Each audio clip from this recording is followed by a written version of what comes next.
Me to our council meeting tonight. We appreciate all of your attendance here. We're very grateful for a full house. This is what we love more than anything else.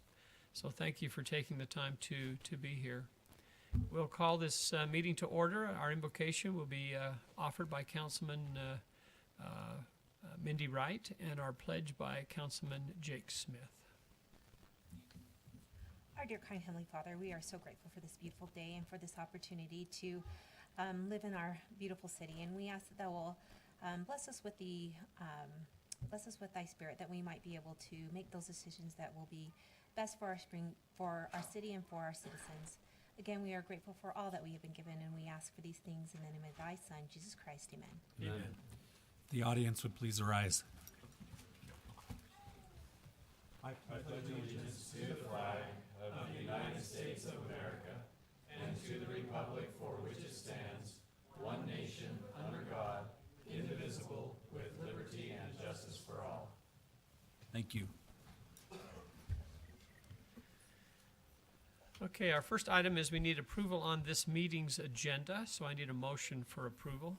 Mayor, I'll make a motion to approve the agenda as written, with the exception of item number 6 to be continued to May 7th. Okay, we have a motion on the table. Do I have a second? I'll second that. Okay, those in favor say aye. Aye. Aye. Any opposed? Great. If you have purpose for being here to address the council, to talk about a particular issue that you might have, there is a form we'd ask you to fill out that's in the foyer and get it over to Kim. And it allows us to be able to know who you are and your address and that sort of thing, and the item that you'd like to talk with us about. I had a conversation with a citizen, and he was working through an issue with the city, and he says, well, what can I do? What recourse do I have? I said, every citizen has the opportunity to speak to the council, and we hope that they feel comfortable coming and voicing. And it's quite surprising how many people who come here with issues and problems actually get them resolved before they leave. So we just welcome people coming and are grateful for them to do it. We'd also like to welcome a number of you here for awards and whatnot. We're also welcome a scout troop. I can see by the uniforms that you have on. It's wonderful. We're grateful that you're here. Any scouts, anybody for their classes. So if you raise your hand and let us know from a scout troop or from class, youth class, are you here? Go ahead and raise your hand. Great. Okay. Now, we give you an opportunity that nobody else gets, just you guys. If you want to come up, and we'll get a chair, and you can sit right up here on the rostrum with us and kind of see what happens behind the scene. We have a whole bunch of candy up here, and so I guarantee it'll be worth your time. So come on up, and we'll get some chairs for you. Yeah, come on up. Yep, even if you're the only one, you get a lot of candy, so... All right, he's a man after my own heart. Yeah, there we go. All right. Patrick, can we? Maybe they just grab their yeah, chairs. why don't you grab your chairs? Grab those chairs right down there. Make it easy. Yep. They can move chairs. Oh, and this guy got the soft one. Yeah. He's making off like a bandit. Okay, start that. Okay. Soft chair boy gets his pick. Okay, just find your way down. Here, you sit right in. Okay. Perfect. Sit right there. Good. Right here, kind of in the middle. You good? Start with one. Okay, slide up there. What troop are you guys? Out of Springville? Is Jesse Black in your troop? How come he's not here? Where's Jesse? What troop? All in the same troop? We have we have three ceremonial parts of the program tonight. We have the Arbor Day proclamation. And Stacy Childs, if you would come up and read that for us, we would welcome you to do that. So, thank you, Mayor and Council. We're excited to be here tonight. I was just going to give you a couple of quick facts about Arbor Day and about the trees in Springville. So Arbor Day is going to be Friday, April 26th this year, and we are a tree city. We've been a tree city for 45 years. That's one of the oldest tree cities in Utah. So we're kind of proud of that fact. Right now, we care for over 36,000 trees. So between our street trees, our city and canyon parks, we've got a lot of trees. And then we wanted to make you aware of our Arbor Day celebration program that is coming up on the 26th. It'll be at Brookside Elementary, and they'll have a tree program and a planting at 1 p.m. So we'd love for any of you to attend if you have time. Hey, Stacy? Yes. Who counted those trees? Well, we have some very good records. I don't know if anybody counts them each year, but this year alone we have planted, we planted 315. Our staff has planted 315, and then we have in our new park at Westfields Park, we have over 120 trees going in. So just this year alone, we put in over 400 trees. So as you can see, it adds up. That's why we have such a beautiful city with all those trees. Okay, and then quickly, I just wanted to read our Arbor Day. It says, in 1872, J. Sterling Morton proposed to the Nebraska Board of Agriculture, you were right, Mayor, Yep. that a special day be set aside for the planting of trees, and the holiday called Arbor Day was first observed with the planting of more than 1 million trees in Nebraska. And Arbor Day is now observed throughout the nation and the world, and trees can reduce the erosion of our precious topsoil by wind and water, lower our heating and cooling costs, moderate the temperature, clean the air, produce oxygen, and provide habitat for wildlife. And whereas trees are a renewable resource, giving us paper, wood for our homes, fuel for our fires, and countless other wood products, and whereas trees in our city increase property values, enhance the economic vitality of business areas, and beautify our community, and whereas trees, wherever they are planted, are a source of joy and spiritual renewal. Now, therefore, I, Matt Packard, not I, but Mayor Matt Packard of the city of Springville, do hereby proclaim April 26, 2024 as Arbor Day in the city of Springville. I urge all citizens to celebrate Arbor Day and to support efforts to protect our trees and woodlands. And further, I urge all citizens to plant and care for trees to gladden the heart and promote the well-being of this and future generations this 16th day of April 2024. Very good. Thank you, Mayor. Thank you very much, Stacy. We appreciate that. Yeah, some of us grew up climbing trees, so it's we love trees. That's for sure.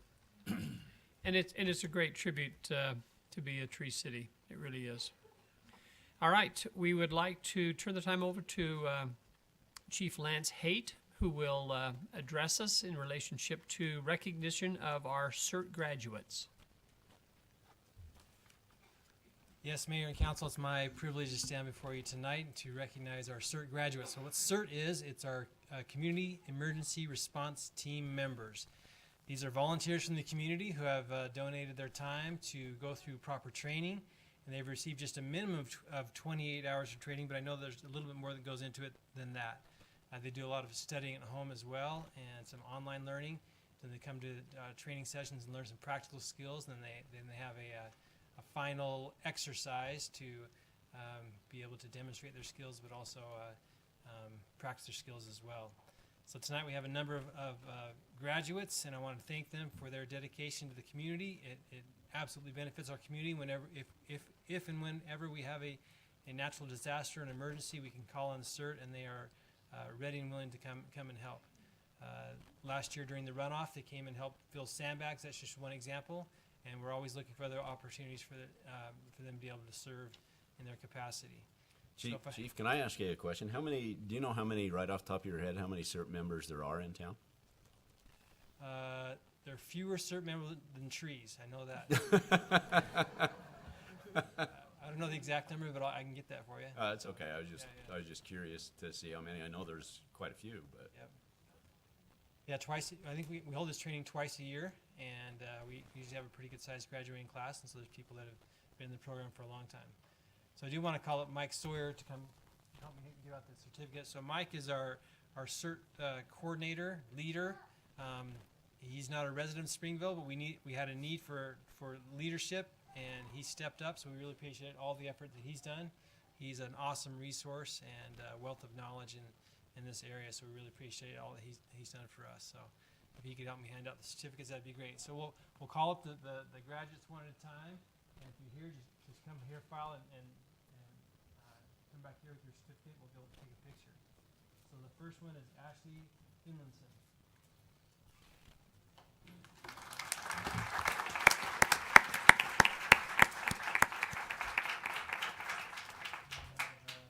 Kelly Keach.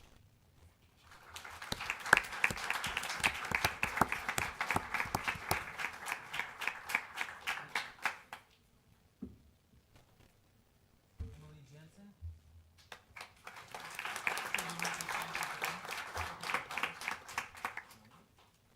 Jason Yeagley.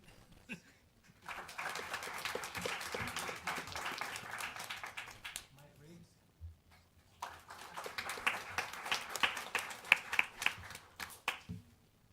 Todd Heyer.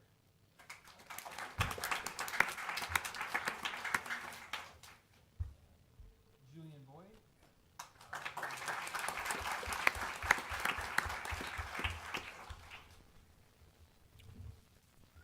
Paul Hughes.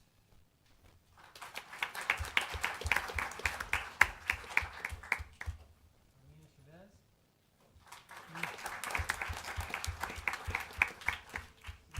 Sif Chavez. Katrina Jones. And Joshua Jones.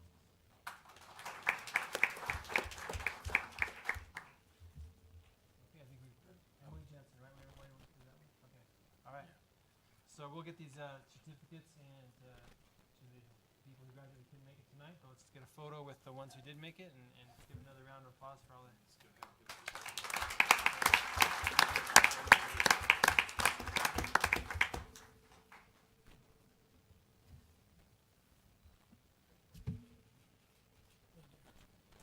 We're in the picture.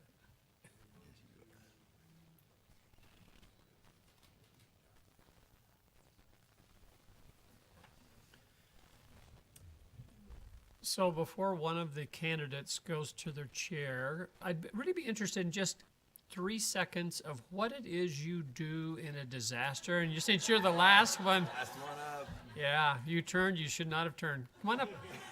Come on up and just speak to the mic right here and just tell the audience what you do and explain the significant role that you do play in our community.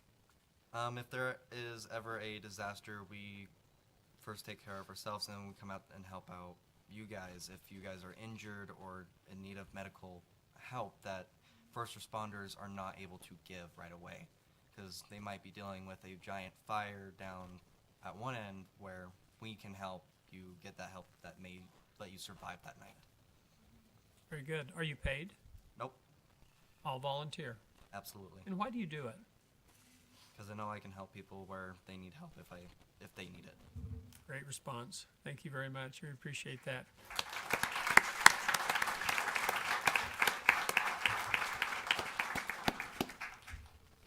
You know, you look at the difference between America and other countries, and that's what it is. It's just volunteerism. You know, being able to serve and help it wherever you possibly can. Some people are good CERT candidates, and some are good soccer coaches. Some are good city councilmen. So everybody just kind of pitches in and does their thing, and you accomplish what you can do in the time that you can do it. So thank you very much. Okay, we have the Utah Parks and Recreation Association coming. We have Leanne Powell and Rhett Ogden, who are here. We're grateful that they would come here and travel to Springville and have the award for the Springville Parks and Recreation Department. So we'll turn the time over to you. Mayor and Council, thank you so much for the opportunity to come and present a couple of awards tonight. As you mentioned, my name is Leanne Powell, and I'm the Executive Director of the Utah Recreation and Parks Association. And this is Rhett Ogden. He is our current president of the association, and we represent about 1,800 parks and recreation professionals throughout the state of Utah. So we're tasked with providing networking and conference and training and study of best practices. And one of the things we do prior to our annual conference in the spring is we take nominations for a number of different awards. We have 20 to 25 different awards that we give out. This year we had nearly 100 nominations for these different awards. and we get together our past presidents of our association, one of which is Tyler, who's here with us tonight. That group gets in a room and gets to look at all of these different nominations and make a determination of the awards that we're going to present at conference. And then it's our honor to get to come back to the communities and talk to you all about the great work that's happening in all of the different cities. And, you know, I think if you take a moment and just imagine Springville City without your parks, without your 36,000 trees, without your Clyde Recreation Center, without youth soccer and baseball and swimming lessons and all of the programs and all of the special events. Parks and Recreation is really what brings communities together.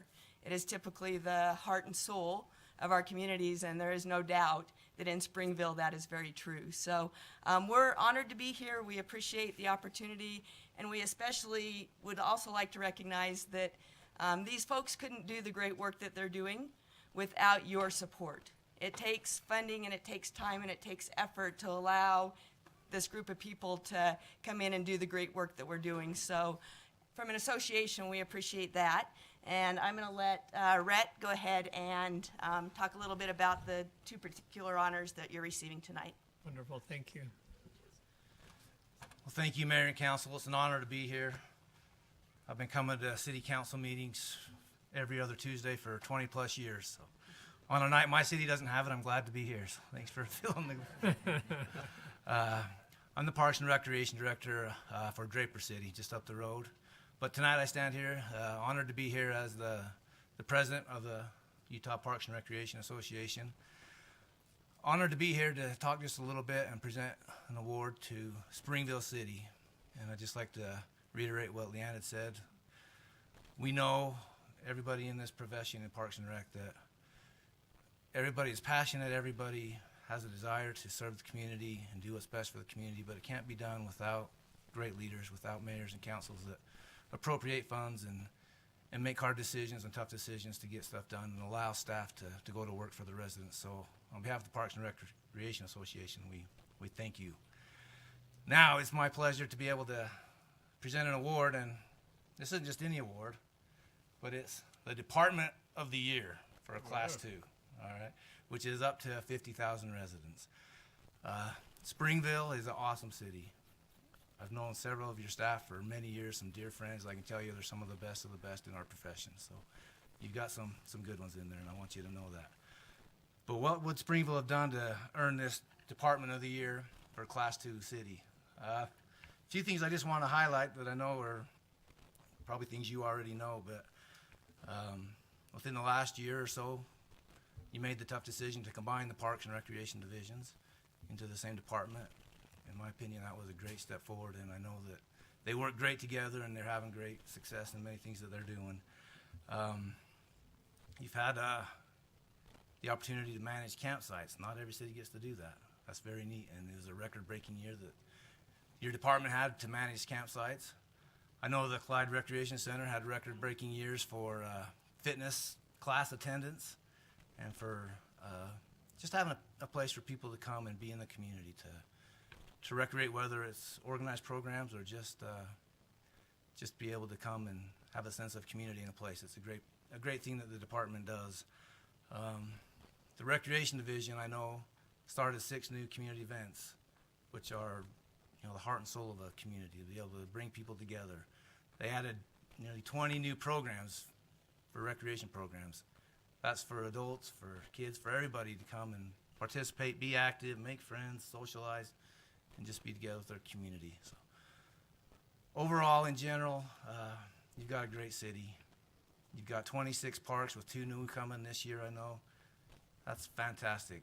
Whether people want to come play soccer or fly a kite or sit under a tree and read a book, there's something for everybody to do in a park. And Springville has a great department. So on behalf of the Utah Parks and Recreation Association, we want to present you as a city and also to your Parks and Recreation Department this honor of the Class 2 Department of the Year. Let's give them a round of applause.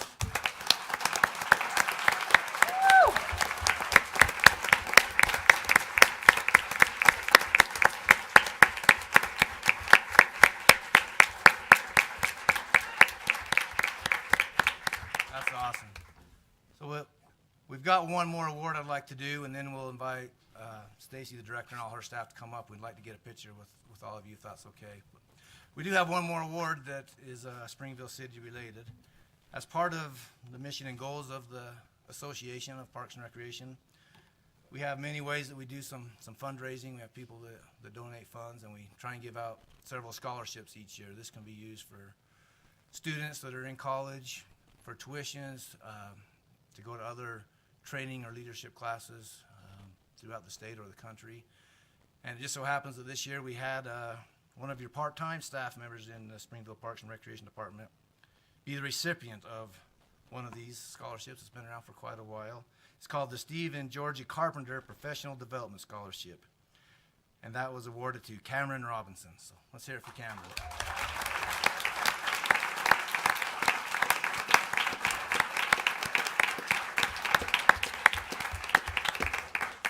If we can, we'd like to present this to Stacy and have her and her staff come up and get a picture, as well as Cameron. Okay, I'm going to do a standing ovation as they come up. Come on. Yay.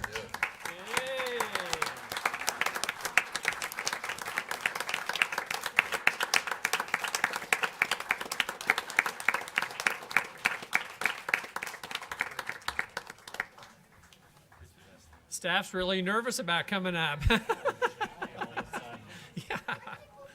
not usually the shy ones.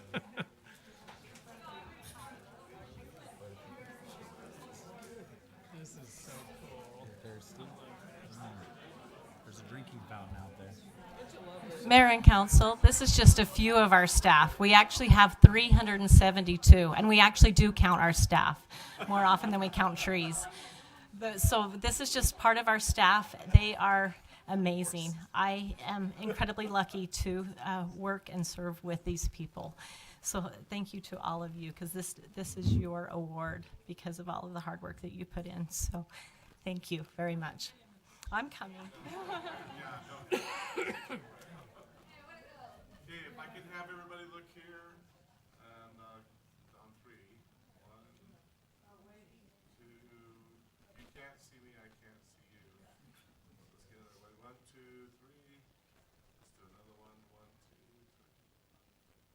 3. Congratulations.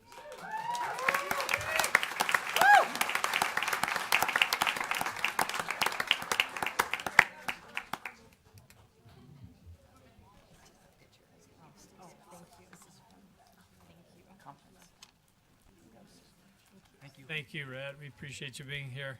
Mayor, is it okay for me to share one more Oh, thing? please, yeah, I just go right want to ahead. show you something from this evening, a picture that was taken this evening, and I just think it speaks volumes of what Parks and Recreation is and what our department is all about. So let me just one quick picture. I just want to share that. Let's see if it'll open up. And I don't know if you can see this, but this a community member took this picture. It is a lifeguard helping an older gentleman into the pool. And he's got his cane, and the community member just commented about his patience and his kindliness. And I just think that's just living proof of what an incredible staff we have. So I just wanted to share that really quick. You guys Thank are you. awesome. Yeah. Awesome.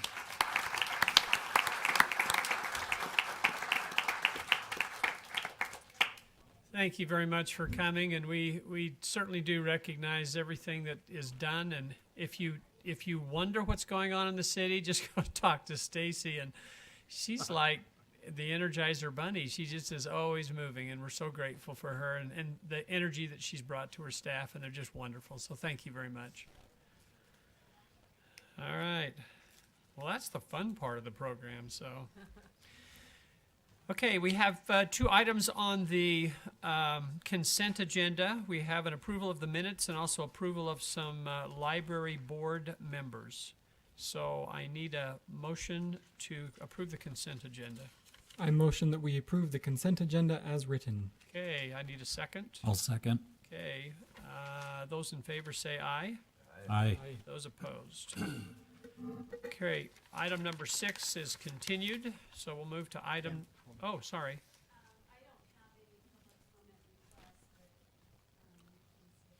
Oh, we did. Thanks, Kim. Appreciate that. Let's just, for the record, note that we did not have any public comment. Thank you. Oh, what I would do, I couldn't do without Kim. She keeps me straight, so thank you. You should see my agenda, because for the first 3 meetings when I was mayor, I kept passing up the approval of the minutes agenda. And you should see what my meeting looks like, what the font is, and stars around. Approve the agenda. So she keeps me straight, and I'm very grateful for it. I really am. Okay, number 7. Let's move on to number 7. So Carla, I think you're up. I'm kind of offended, by the way, because I'm fun.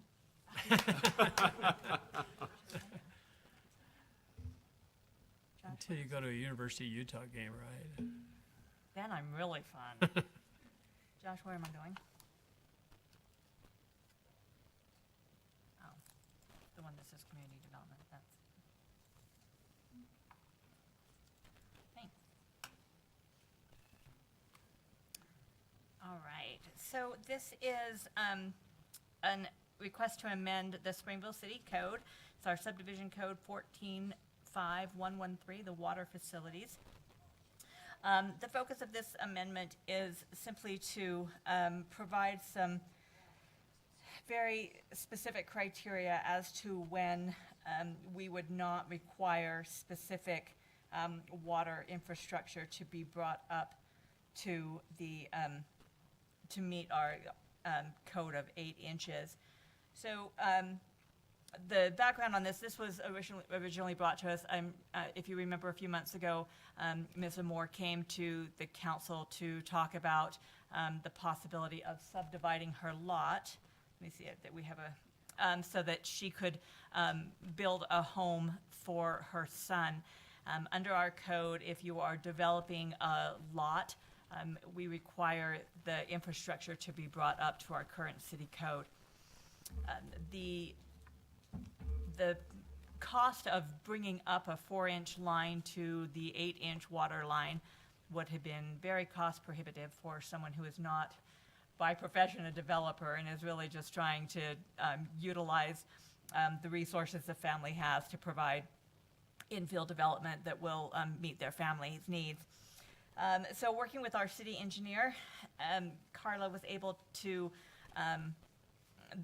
and the city engineer were able to come up with a compromise that would work well for her, as well as other lots in this situation, but it is rather narrowly defined so that we are able to maintain the standards that we have and to ensure that the infrastructure is brought up to our current standards. The amendment will apply only to infill lots, and actually no more than 2 lots. It will require that no additional street frontage infrastructure improvements are required. So sidewalk, all of that, curb and gutter, all of that already needs to be in place. There must be an existing water main that is a minimum of 4 inches.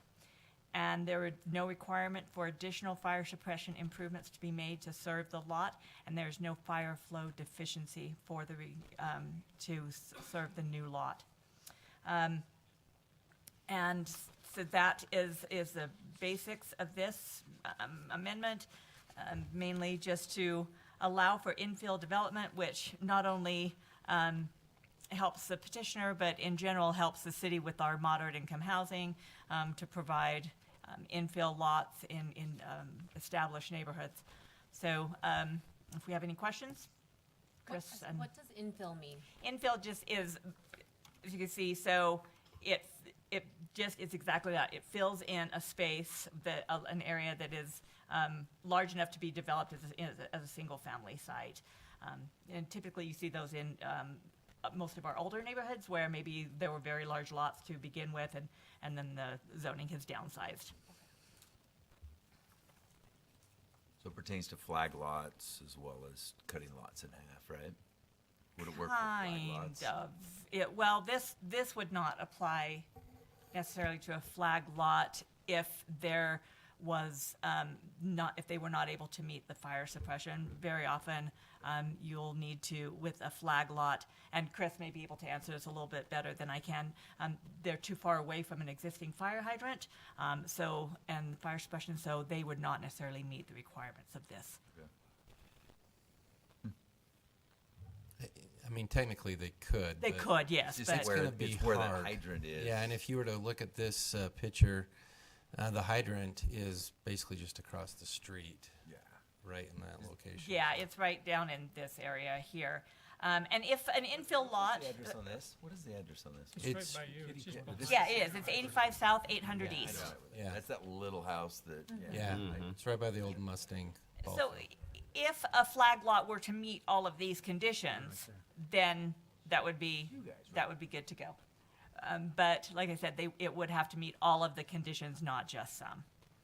So this, my only question would be, this isn't to accommodate one, this is to open up to others who also have situations that would be very similar to this, that Yes. it allows them to also develop something of a similar nature, Yes. which there are through the city. Correct. Ms. Moore brought the issue to us, but there may be other situations that this may arise, and that is the conditions that Chris, as the city engineer, felt would work in other situations if they were to come to us in these infill, meet her needs, meet the needs of the cities, and be able to be applied elsewhere as well.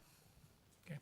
Hey, can I ask, if this same thing happened on the left side of that image where there's no curb and gutter, they would then all have to put in a Over here? yeah. If we had a All right. similar yeah, I wish I could scroll too. Yeah, I know, that didn't work. But so that's the kind of additional infrastructure, street frontage infrastructure. Exactly. Okay.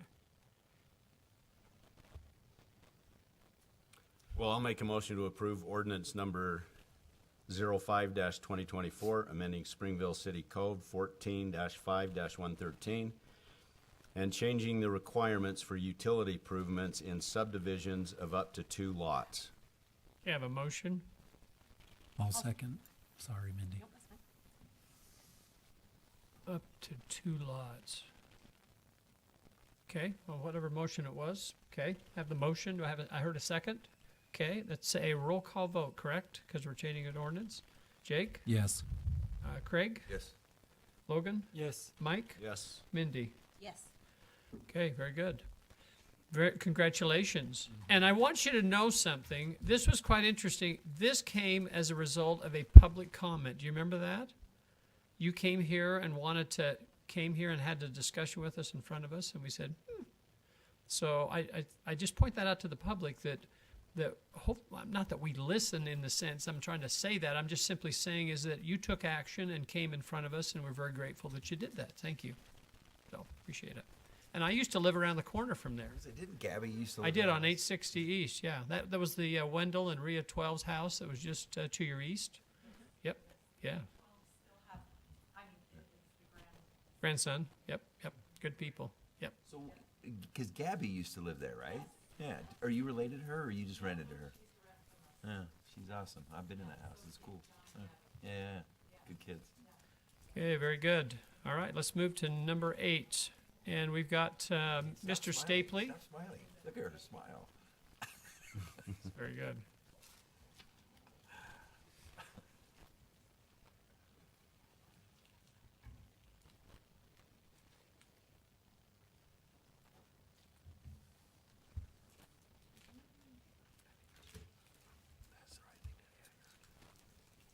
So Mayor, Council, and Scouts, They're if you're critics. still listening. Every year we get a study from the state, and it's called the Municipal Wastewater Planning Program Annual Report. It's about a 17-page document that asks a whole bunch of questions.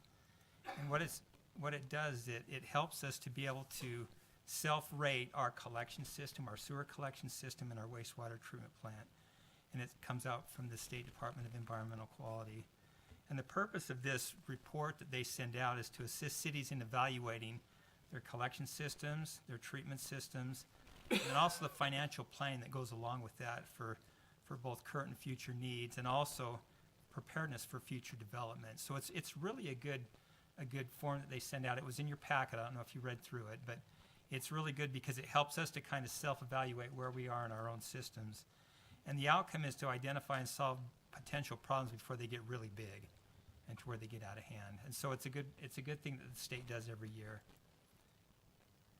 The results of that plan that we fill out, the report, is used by the state for various things. Their sewer management program annual report. Also the state wastewater operator certification program. Now what this is if you work in our wastewater collection system, or if you work in the wastewater treatment plant, there are certain certifications that you have to meet depending on the job you're doing. And so they want to make sure that the people that are working in those areas have the right certifications. And so we actually list them by name and what grade certifications they have. And those are tests that they go through to test out to make sure that they know the things that are associated with the job that they're doing. Does that make sense? Also with that, they have a financial assistance program where they have state revolving fund for the loans. And so as we answer these questions, sometimes they ask you, do you have enough money for the next 25 years? You know, have you planned through that? And that's a yes/no question. And so if they get a whole bunch of no's back, then they can kind of, from the state, they can say, wait a second, there might be some funding issues. Maybe we need to get some more state revolving fund money or even grant funding. So it's really good for that. And also just the sustainability of the systems themselves. And then with that also, like everybody else, the state reports to the EPA and to Congress on the state of Utah and our wastewater treatment and collection areas. Hey, Brad, what kind of response have we had in Springville to this survey? The survey is us. Uh-huh. We're filling it out. Right. That's what I mean. But you're sending that in, right? Yes. So when that gets sent into the state, is there, I mean, you mentioned that it helps with funding or whatever if they have too many no's. What kind of response have we received from the state in response to the survey that we've sent to them in terms of financial help or consulting help or whatever it might be associated with that survey? Do you understand the question? I do. You're looking at me kind of questioning. No, well, I'm trying to, because there's different aspects to it. Do I know if because we've answered that maybe we don't have enough funding that they've raised how much money they give in the state revolving fund? The answer is no, I don't know. Mm-hmm. But I do know that monies are available for those type of things, and they have a lot of requirements. The operator certification stuff that we send in, I know that we get responses back on that because whenever we have a worker that we hire, they ask about their certifications, and they ask us, you know, we have to keep turning back in to make sure that we're current. So there is back and forth movement on that. As far as what they send to the Congress and EPA, I have no idea. No, yeah, that's not really what I'm asking. It's just how much direct input does the state give us to be helpful, I guess, is the question. To be helpful to us. What do they do with the survey results that we give them to help us do better? I don't know. Actually. Okay. Yeah, I'm not sure anything direct comes back. Okay. I think it's more of just informational for them. Informational for them, and then the overall picture that we see as things might come back as far as funding or those operator certs are really the only two that I would know of. Got it. Okay. And it's mandatory. We can't just not turn it in. And in fact, the council, there's a resolution that you'll be passing if you pass it during this presentation. So we have to do that. So as we went through the study itself and looking at it and answering the questions, it was interesting because a lot of things, for example, one of the questions was, are revenues maintained in separate dedicated enterprise accounts? Well, to me, that's a no-brainer. The answer is yes. We have different enterprise accounts, but evidently some communities might be able to answer no. So how do you track your expenses and your revenues if it's all in one big pot? So they want to make sure of that, and they probably urge people to do that. And of course, a good one is over 95% of our anticipated revenues we're actually collecting, which is a good thing.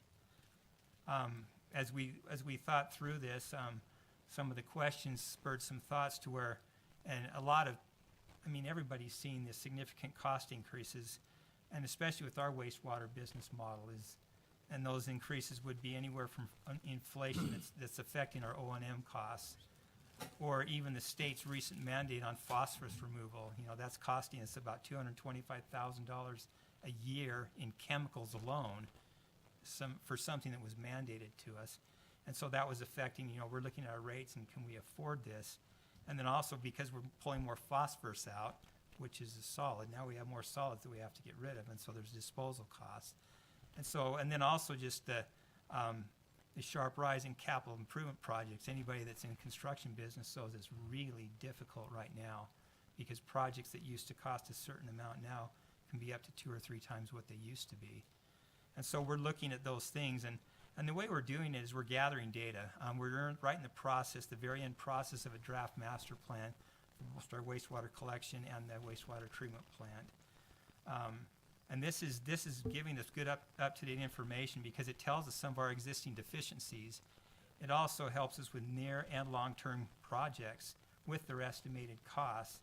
And then also within that, we look at anticipated growth of what's happening. And in doing this, it allows us to go through and think, well, okay, what are our next steps? And one of the things I wanted to bring up is when a master plan comes out, they might, they'll look at your clarifier, primary clarifier, and that's really the second place that your wastewater goes. The first place it goes into a grit chamber where it goes through bubbles basically, and all the solids like sand and stuff just drop out, right? But the second thing it goes into is a big round tank that just where it kind of sits, and all the solids that can float to the bottom. And so they looked at the age of our clarifiers that we have. We've got 2 primary clarifiers, and they say, well, it's going to cost a certain amount of money to replace those because they're old. So one of the things that we do is they give us that $1.5 million to replace it, each clarifier, or if we've done good maintenance and have worked on that, then we can do a little bit of maintenance on this. So this is one of our primary clarifiers right now that today is drained, and because of the good maintenance that our people are doing, we're going to be able to spend just $155,000. And basically what we're looking at is this is a gearbox with a motor, and it basically spins this boom assembly that has a screed at the bottom of it that scrapes anything very slowly around, and it pulls it to the center, and that sludge is sucked up and out. Well, if these aren't maintained well, then it's going to cost about $1.5 million to replace that. Well, we had an inspection on it. It was a very good inspection. And what we'll be doing is we'll be going through and sandblasting the boom assembly and the screeds to bring them, to epoxy coat them again. But the maintenance of the motor and the gearbox is wonderful. And so that type of thing, even though the master plan might say this is what it would cost to replace it, we also look at the value engineering side of it and say if it still is useful and we can keep it going, that's what we do. So how often does that have to be done on these clarifiers? You said we have 2 of these, right? Yeah, the other one's just off the other side of the picture. Right, yeah, I've seen them. How often do you do this type of maintenance on it? I Is can't it just remember. as need arises? Let me answer it this way. The first thing you do with these clarifiers, because think of it as a big boat. It's this concrete boat. We have groundwater ports around them. We suck the groundwater down, so when we drain them out, they don't float, right? So we go in there, and we've done that since I've been here, and I've been here 20 years. We've done that 2 or 3 times that I can remember. And so about every 10 to 15 years. Okay. Yes. In the master plan, they say by doing this, it would gain us 10 to 15 years of additional service life. So somewhere in that range would be a... Right. And again, if we, in 15 years, if we drain this again, and the concrete's still good, and we may have to do some sandblasting or whatever to the boom and the screed assemblies, then we would do that again, because the concrete can go on forever if it's taken care of. And so that's just the thing, is we look at those 2 different things and try to keep things going. So this is a good example of that value engineering. And then each year we carefully look at the deficiencies that they're telling us we have, or the equipment, whether it be at the treatment plant or in the collection system itself, and we look at them, and we look at them very closely to see, do they have life in them? What are the things we need to do so that we can always keep things maintained in a good way and know what we're needing to spend, right? And so one of the things that we're going to do, because of the inflation costs and so forth, and the different changes in construction and so forth, is we're going to commission an in-depth rate study. And that's something that's really important. And that's what we want to do, is we want to craft a water rate structure that will help us with the things that we're providing, taking into account those inflationary costs, the construction costs, and so forth, so we can meet our current and future needs. And with that, establish an up-to-date wastewater treatment cost analysis also. What does it actually cost to pull the stuff out of the water and dispose of it? Because we have businesses that are putting a lot of wastewater in. We have the residences that have a certain, we know what each residence basically does based on statistics, I guess is the best way to say it. But we want to make sure that what it's costing us to treat at the plant is actually what we're charging. And so we're combining those two, that rate structure and also the cost to treat, so that we can get the right rates to our residences and our businesses. Mindy. When was the last time we did an in-depth rate study? We've done our own in-house studies and kind of looking at how it works, but this is going to go a little bit further to where we're actually looking deeper into it. So it's been a while. You're going to hire a third party? We're going to hire out, but we're also going to use our in-house people that are expertise also. Okay. So it's going to be kind of a code. Review, Brad, currently, isn't it related mostly to water usage? As far as I mean, if you're a citizen and you have a sewer bill, it's related to how much water you use, correct? Well, there's a base rate that gives you up to 5,000 gallons, and then after that, there's a tiered rate. But we don't. It's not like we meter how much. We don't meter goes sewage. out. So I'm just saying, it's the trigger points are how much water you use. Yes or no? For residences, yes. Okay, that's what I wanted to hear. For businesses, But I don't know that. I would love to see if that's the most accurate way to do it, because in theory, if you're a grandma and you're living on 2 acres and you're watering, you're probably not sending that much stuff down the sewer, but you're using a lot of water. So the way we do this, the sewer base rate is we take your winter usage, Yeah. which you're not watering your lawn, right? And so we do that to figure out what your base rate for sewage is what we do, which is a good way of doing it. Does that make sense? I just didn't know if others knew that that's how it was going. And a little bit later in the presentation, we're going to talk about something else. The reason why I put this established up-to-date wastewater treatment costs is because businesses will send us sewage. We'll just put it this way. It's like a Monster drink for residences versus a Jack Daniels, right? There's a lot more stuff in the Jack Daniels. It's stronger. And we get stronger sewage from some businesses. And so we actually talk about how many pounds of, we'll talk about BOD and some other stuff in just a second, but we actually look at that because businesses need to pay for that because it costs more and it's harder to get it back out of the sewage. So Brad, let me ask you a question. Are you doing this study in conjunction with the utility board? We haven't started the study yet. We're going to go out for it, but we're going to be talking with the utility board on this. Have you Yes. talked with them about this before? Before you decided that you were going to go out and do it? No, we did not. I would just encourage you to coordinate that with them. I think that's an important part, and it certainly doesn't disenfranchise you, but all that. I think that coordination is pretty critical. So I think we gave an overview of the plant, but Jake, we didn't do this study, did we? We didn't. Yeah, that's a good Okay. point. Very good. So also in this 17-page questionnaire that the state gives us, they ask us just about the collection system. And so for those that may not be familiar with it, I just put a little bit of stats. Some of our pipes are, we started a collection system in 1935. We've got about 149 miles of sewer line, about 14 sewer lift stations, some bigger than others. And in just last year, we added 49 residential sewer connections and about 7 commercial sewer connections. Now, So I've always been curious about these little buildings here that are all locked up and we can't get in. We don't know what's in there. They're kind of secret. you want a tour? What's in there? Yeah, I think so. Yeah. Yeah, typically in a wastewater pumping station, you're going to go in there. There'll be some electrical on the wall, but the pumps are usually down in what we call a wet well. They're submersible pumps. So the sewage actually comes in below the building into a big concrete tank, and then it pumps out. It pumps that out into what we call a force main. A force main is a pressure sewer line that goes out uphill until it gets to a gravity line that it can fall into, and then go gravity to wherever it's going to. Yeah. Yeah. Yeah, that's good to know. We can give you a tour. It's not very exciting, but I need to come and take a tour of the whole. What's sewer cool is to facility see them anyway. going in. It's easier to see what it is when they're installing one than it is yeah. after they're installing. And in fact, also, what's really more interesting is actually a culinary water well because there's a lot of stuff above in that building that's really cool to look at. Maybe you can give me a tour up there and down here and. And what Jake just said is true. Some of the sites do have backup generators. Not all of our wastewater treatment or our little pumping stations, but some have the backup generators in them. Yeah. Yeah, that's good.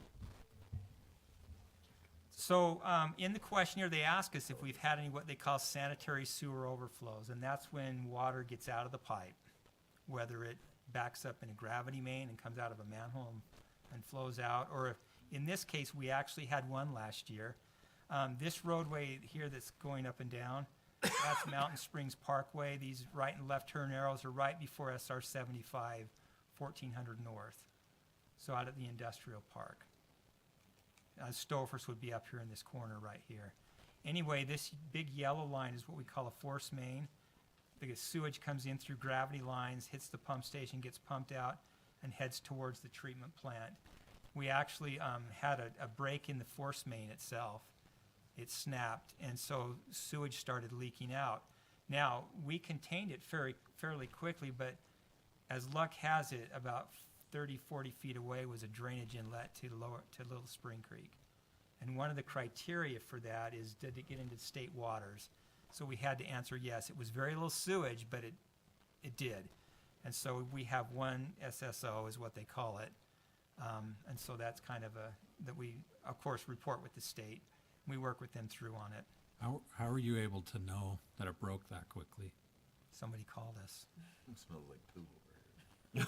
Was that really it? It's not that bad. Yeah. What's that?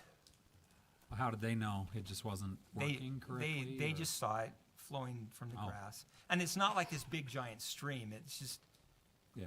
And when we found out about it, the first thing we did was turn off the lift station so it quit pumping right. But then you have to be careful because there's still water coming in. But then also the force main, because it goes uphill, force main wants to drain back to the leak. And so we had our Vector trucks out there and got it as quickly as we could. But because a little bit got in through the drain and hit that creek right there, we had to call it an SSO. So that was one of our issues last year. So then on the plant itself, we call our treatment plant a mechanical plant. If you haven't been on a tour sometime, Jeff would love to take you out there. It's pretty cool, honestly. Okay, I'm calling you, Jeff. Me too. I want to go when you go, Mike. Okay. Yeah, me too. I've never been. So it's actually, and I think I've told you this, but I'm just going to say it again, and maybe for the scouts part of it, a wastewater treatment plant is a living organism. We use bacteria to help treat the sewage. They love to eat it. Okay, and that's how it's a living organism with different kinds of bacteria to do different things, and it's all through that process that we're able to get that water clean.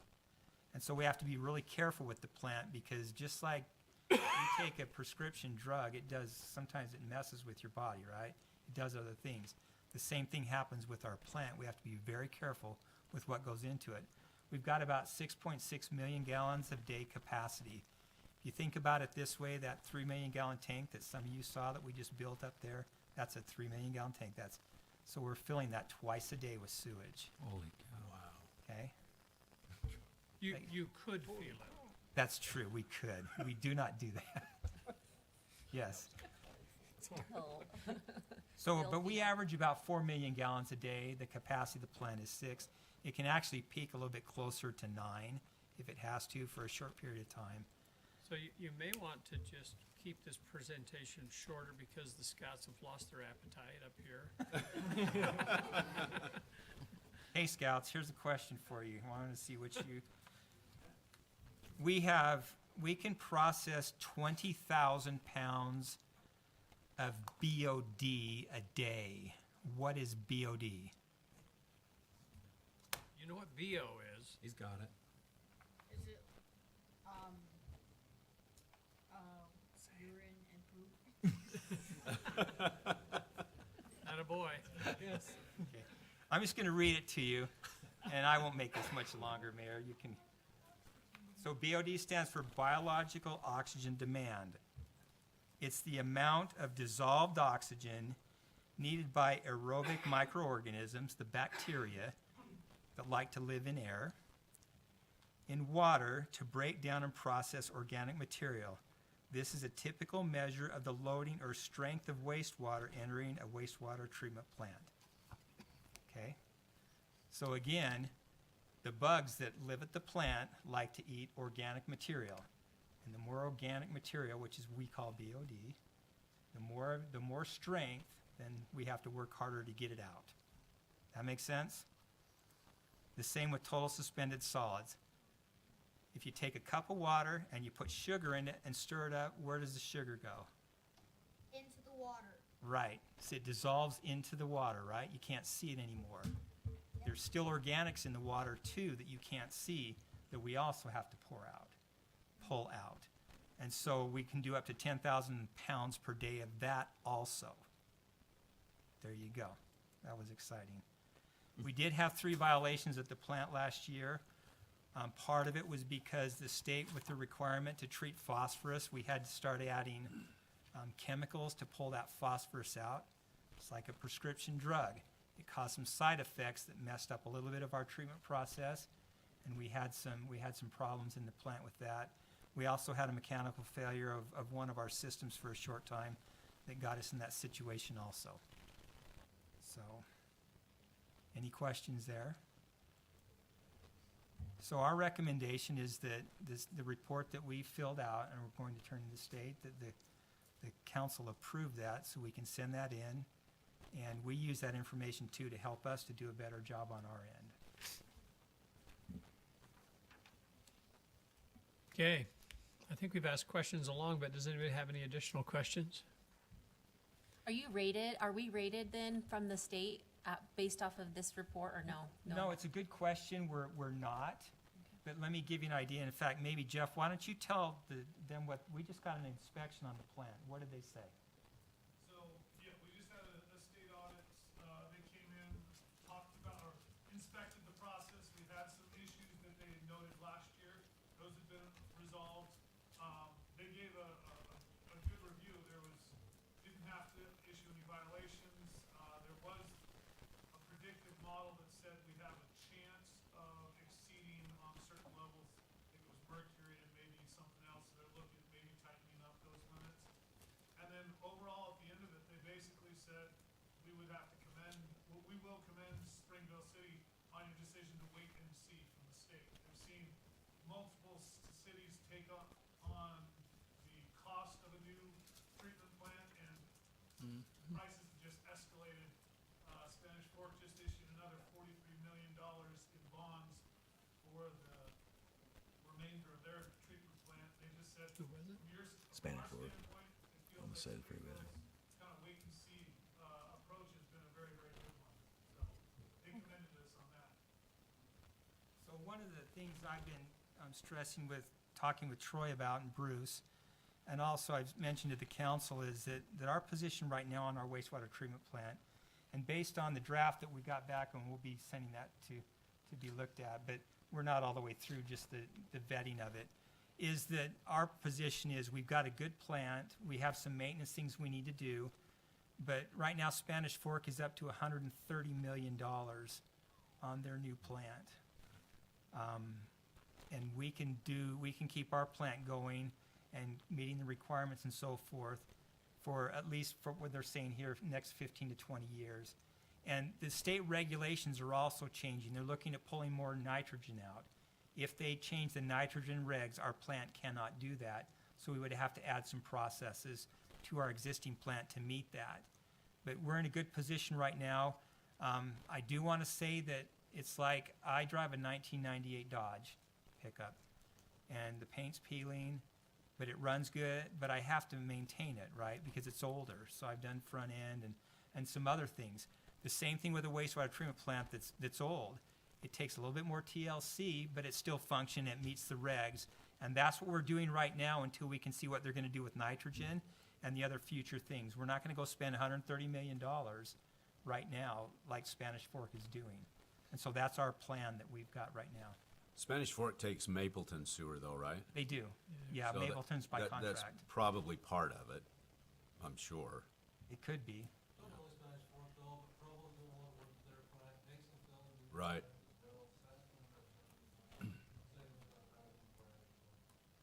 Good.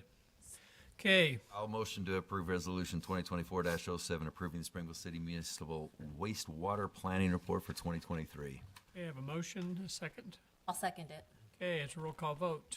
Mr. Jensen? Yes. Mr. Snelson? Yes. Mr. Millsap? Yes. Ms. Wright? Yes. Mr. Smith? Yes. Okay, very good. Thank you, Brad. Very well done. And I heartily encourage you, come on up, Jason, but heartily encourage you to go down and visit the plant. I've been down a couple times, haven't I? Yeah. Yep. Has anything changed, Jason? No. Oh, okay. Nope. Since the 20 minutes 5:30. ago, hour and a half Yeah. ago.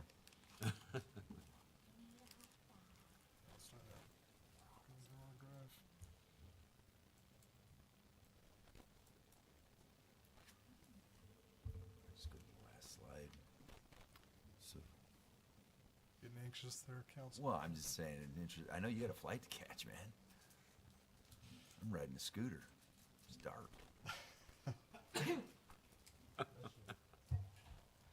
Mayor and City Council members, I appreciate the opportunity to come and speak with you for a few minutes. We had this discussion earlier as well on the firm power supply prepaid resolution, which is the second of these prepays that we've discussed, with the first one being passed last fall. And ultimately, the request of council this evening is to have you approve our ability to fill out and execute the qualified use certificate, which is something that we did on the last prepaid agreement. Basically just saying that we will utilize the money that flows back through the supply contract, or the electricity that flows back through the supply contract here in red for residential customers. And as we discussed, it's a very small percentage of our actual usage.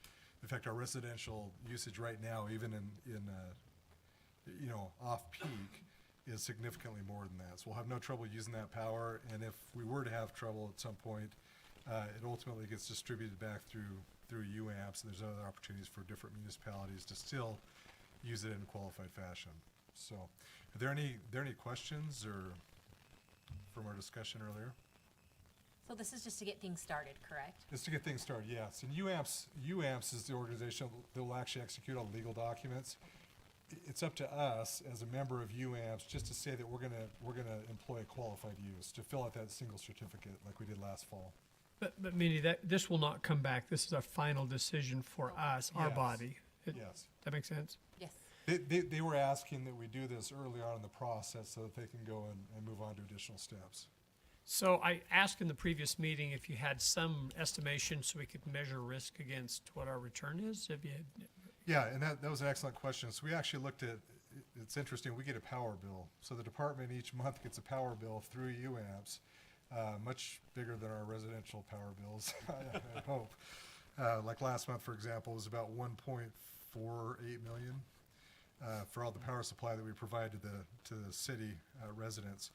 And based on that, based on our allocation for both Red Mesa and the future for Steel Solar, we estimate that we'll be saving about $50,000 a year. Okay, very good. When it's When everything is up and running. And Steel Solar is expected in late May. Yeah. Yep. Okay, and the contract is for 5 years, 20 No, years? I didn't look at the full length of the contract. I think that's still being negotiated, honestly. I don't think there is a final term assigned. Okay. Those intervals I was discussing earlier, the 1 year, those are reset Right, periods correct, where yeah. we manage. Yeah, right now, those numbers are blank in the contract. They're still negotiating, so. Okay. Very but good. There's a number of ways to get out as well. Okay, other questions for Jason? All right. Thank you. I'll entertain a motion for approval. I'll motion to approve authorizing Springville City to agree to allow Utah Associated Municipal Power Systems to participate in a prepaid energy agreement being undertaken in agreement with the Southeast Energy Authority. The motion is to approve the execution of the qualified use certificate, which is required in conjunction with the commodity supply contract. Okay, I have a motion. Do I hear a second? I will second that. Okay, very good. This roll call vote. Jake? Yes. Logan? Yes. Mindy? Yes. Craig? Yes. Mike? Yes. Okay, very good. Any other items that we need to go through? These scouts are sugared up. I'm not going to my house. I Okay. motion that we end this meeting. Okay. Second it. Those in favor say aye. Aye. Very good. Brad, I have a question for you. So